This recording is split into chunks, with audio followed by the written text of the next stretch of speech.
शनिवार की रात तृणमूल कांग्रेस के गुटों के बीच हुए संघर्ष को लेकर बागुयाटी अर्जुनपुर पश्चिमपाड़ा इलाका राना क्षेत्र में तब्दील हो गया।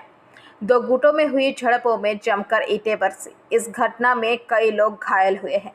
सूचना मिलते ही मौके पर मौजूद पुलिस पहुंची और इसके बाद स्थिति कुछ हद तक शांत हुआ, लेकिन बिजली काटने को लेकर दोबारा झड़प शुरू हुई। जमकर ईंटेबाजी की गई। संजीव दास उर्फ पाटला ईंट से घायल हो गया। आरोपों की घायल होने के बाद पाटला को घसीटकर गली में फेंक दिया और सिर पर रॉड और ईंट से वार किया गया।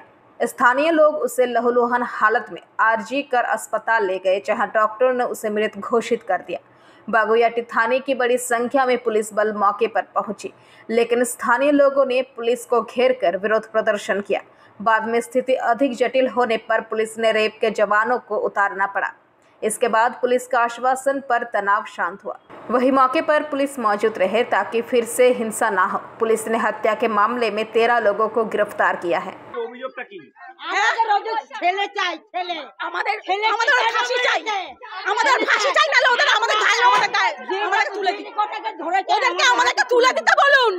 নালে ওদের ফাঁসি চাই 24 ঘন্টার মধ্যে ওদের আমাদের সামনে ফাঁসি পুলিশে একটাও আসেনি যখন ঝামেলা চলে তখন আমরা ফোন করেছি, বলছে আপনারা সামলান, আমরা যাচ্ছি পরে আপনারা সামলান। কেন পুলিশ কিসের জন্য চাকরি করছে? কিসের জন্য? নেতা মন্ত্রীদের সঙ্গে জন্য? হ্যাঁ পাড়ায় ভোট। আমার নাম মামুনি। অভিযোগ করবো না, আমাদের ছেলে মারা গেছে, ছেলে চাই, আর নালে যে কটাকে ধরেছে সব কটাকে ধরে দিই, আমাদের হাতে তুলে দিই। কেন মারলো? ছেলে তো কিছু রাত 2:30টার সময় পার্টিগত কোন ছেলে, ঠিক আছে, পার্টি করে তৃণমূল পার্টি, হঠাৎ করে এসে অ্যাটাক করে। আমরা সবাই ঘরে ঘুমাচ্ছিলাম, আমার বাবা আমার মা আমরা সবাই ঘরে ঘুমাচ্ছিলাম, আমরা কিছু জানতাম না। হট করে এসে অ্যাটাক করে। দাঁড়াও। তারপরে আমার বাবা বেরিয়ে আসে যে গায়ে মহিলাদের গায়ে কেন হাত দেওয়া হচ্ছে, ওরা ছেলে মানুষ, ছেলেদেরকে মারধর করছিল, ঠিক আছে, মহিলাদেরকে হাত দিয়েছে। যখন আমরা ছুটে এসে আমাদের থেকে প্রথমে পালিয়ে যায়। সিসি থেকে ওরা কি করে লাইন বন্ধ করতে পারে? এটা সুপর্ণা আন্টি, যে আমাদের কাউন্সিলর 8 নম্বর ওয়ার্ডের কাউন্সিলর, সেও জড়িত আছে। দেবরাজ চক্রবর্তী এমনকি জড়িত আছে, কারণ আমরা বারবার দেবরাজ চক্রবর্তীকে ফোন করেছি, কাউন্সিলরকে হেল্প নেওয়ার জন্য ফোন করেছি, কেউ ধরেনি।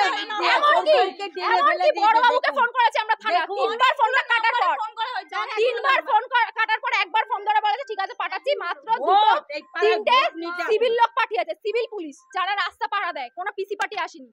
এসে উল্টা আমার বাবাকে বুঝিয়ে দিয়ে চলে গেছে, না কোনো গার্ড দিয়েছে না কিছু আছে। তারপরে ছেলেরা এসে সব 30-40টা ছেলে মিলে এসে আমার বাবাকে অ্যাটাক করে, এমনকি কুপিয়ে মারে। তাদের প্রত্যেকের হাতে চাপট ছিল, দা ছিল, রড ছিল। আমরা 3জন ছিলাম।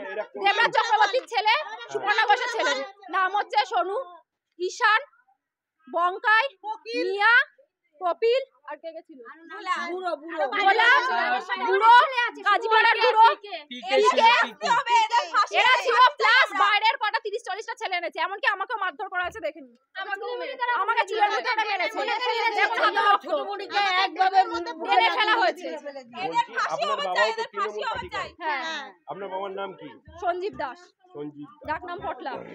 কি কারণে মারলো? কি কারণে? কোনো কারণই নেই স্যার, সামনে ভোট, আমার বাবা না কিছু করেছে না কিছু, ঘরে ছিল। আমরা হ্যাঁ তৃণমূলের ছেলেরাই মেরেছে, উনিও তৃণমূল করে, তৃণমূলের ছেলেরাই মেরেছে, দেবরাজ চক্রবর্তীর লোকেরা মেরেছে। আর কিছু পারবে না, এখন আর আমার নাম পায়েল দাস, আমার বাবাকে মার্ডার করেছে। আমরা এখন অভিযোগ হয় 24 ঘন্টার মধ্যে আমাদেরকে যারা মেরেছে আমাদের সামনে ফাঁসি চাই। Bureau report, PVTV news.